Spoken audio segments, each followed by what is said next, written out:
Hello, welcome to the show.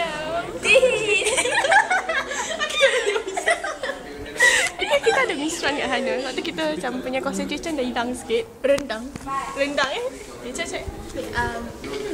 Saya buat apa? Oh, ada masa ni Naming Oh shit. Okay, actually we are now queuing up nak jumpa Ustazah Sulasri to collect our report book with the set course. And misran sibuk je. And the queue is long. Long ke? Okay. Boleh tahan lah. Dia nak kat queue tu pasal lah. And today, tak. Next week is our graduation day.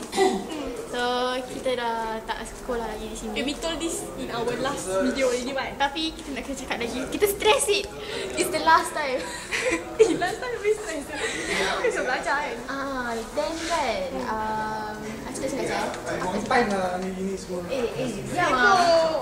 ada orang jealous dia tak tengok video so kita berdua dengan orang semua. Okay. Si Hidayah ni sebenarnya she don't want to take video, you know, because of her turun mengot. Apa lu sih? Okay. Saya tengah sibuk membaca buku walaupun O-level dia dah habis. Ni budak rajin, budak buku nama dia. Tengok sikit Ayu. Okay. So random. Anyway, sama ada budak hotel semua kat luar. Pasal orang nak set up kandang untuk budak. Budak kena datang. Budak special tempat special. Nanti ada welcome notes.